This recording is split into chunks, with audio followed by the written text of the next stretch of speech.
大家好，欢迎来到我的频道。2020年的10月8号是给宝宝读书日 National Read to a Child Day。Jessie 的幼儿园组织了一项活动，就是邀请爸爸妈妈们给班上的小朋友读一本书。那因为疫情的关系，今年的活动呢是在线上举行。Jessie 帮我选了一本小男孩和企鹅的故事，要分享给他的小伙伴们。那其实给小宝宝讲故事，对于他们的大脑发育特别的有好处。早在宝宝讲话和掌握读写能力之前，他们的语言能力其实就在发展了。所以经常和宝宝一起看绘本讲故事，不仅可以让他们领会到这个世界的丰富多彩，提高他们的词汇量，提高宝宝对于语言的理解，还可以激发他们的想象力，帮助他们养成良好的阅读习惯。研究表明，经常和宝宝一起读绘本讲故事，对他们的免疫系统以及身心健康的发展都特别的有帮助。所以这期视频我想和你们分享一下，这次我给 Jessie 班上的小朋友讲的这个故事，叫做 Lost and Found。它是一个关于小男孩和企鹅之间的故事，特别的温馨有爱，希望你们也可以喜欢。Hi my friends! Today I'm going to read you a story. It's called Lost and Found.It's about a small boy and a penguin. What happened? Are you ready?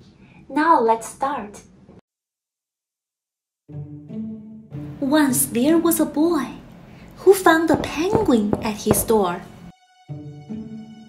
The boy didn't know where it had come from, but it began to follow him everywhere. The penguin looked sad, and the boy thought,It must be lost. So the boy decided to help the penguin find its way home. He checked in the Lost and Found office, but no one was missing a penguin.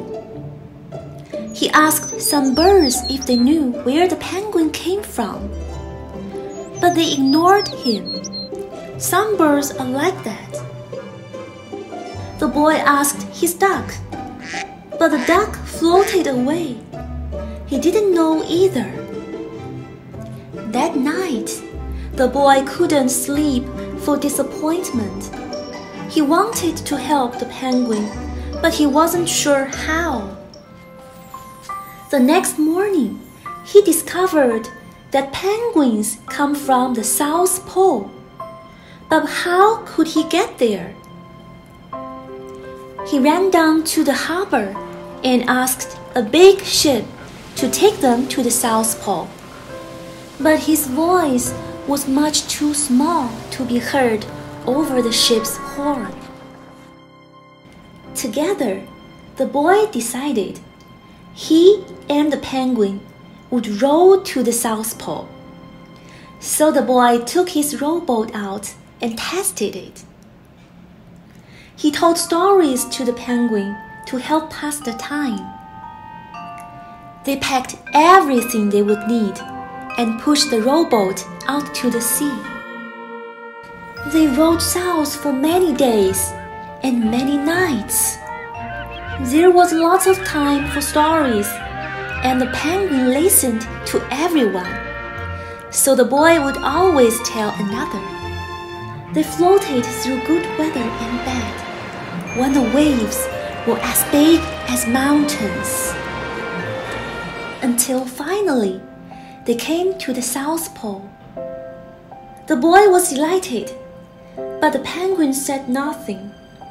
Suddenly, it looked sad again as the boy helped it out of the boat.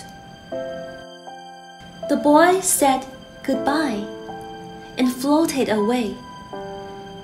When he looked back, the penguin was still there, but it looked sadder than ever.It felt strange for the boy to be on his own. There was no point telling stories now because there was no one to listen. Instead, he just thought. And the more he thought, the more he realized he had made a big mistake. The penguin hadn't been lost. It had just been lonely.Quickly, he turned the boat around and rowed back to the South Pole as fast as he could. At last, he reached the pole again. But where was the penguin? The boy searched and searched, but he was nowhere to be found. Sadly, the boy set off for home. But then the boy saw something in the water ahead of him. Closer and closer he got until he could see the penguin! The penguin and the boy hugged. So the boy and his friend went home together, talking of wonderful things all the way back. The end. Alright, my friends, did you enjoy the story? I know I did. I will have more stories coming, and I can't wait to share all of these wonderful stories with you. Bye bye for now. I'll see you next time.